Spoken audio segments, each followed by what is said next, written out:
The first reading for the sixth Sunday of Easter is from Acts chapter 16. During the night, Paul had a vision of a man of Macedonia standing and begging him, "Come over to Macedonia and help us." After Paul had seen the vision, we got ready at once to leave for Macedonia, concluding that God had called us to preach the gospel to them. From Troas we put out to sea and sailed straight for Samothrace, and the next day we went on to Neapolis.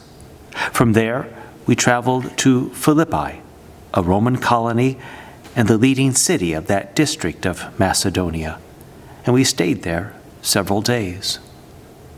On the Sabbath, we went outside the city gate to the river, where we expected to find a place of prayer. We sat down and began to speak to the women who had gathered there. One of those listening was a woman from the city of Thyatira named Lydia, a dealer in purple cloth. She was a worshiper of God. The Lord opened her heart to respond to Paul's message. When she and the members of her household were baptized, she invited us to her home. "If you consider me a believer in the Lord," she said, "come and stay at my house." And she persuaded us. This is the word of the Lord. The epistle reading is from Revelation chapter 21.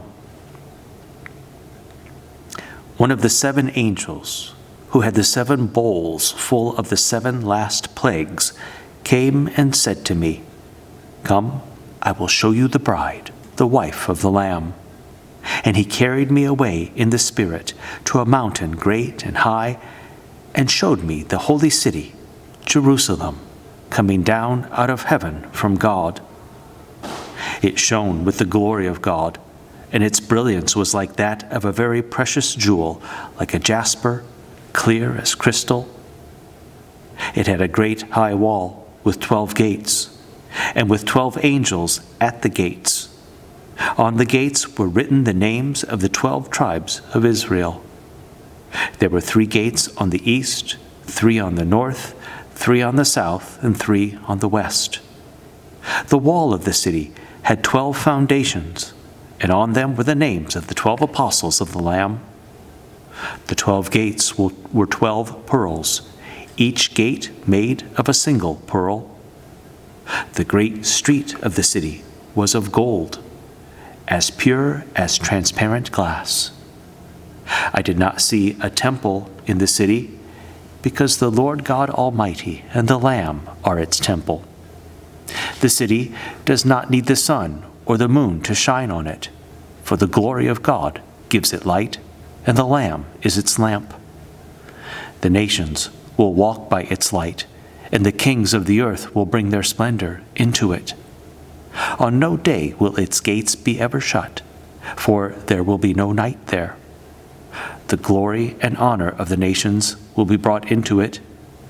Nothing impure will ever enter it, nor will anyone who does what is shameful or deceitful, but only those whose names are written in the Lamb's book of life. This is the word of the Lord. And the gospel reading is from St. John, the 5th chapter.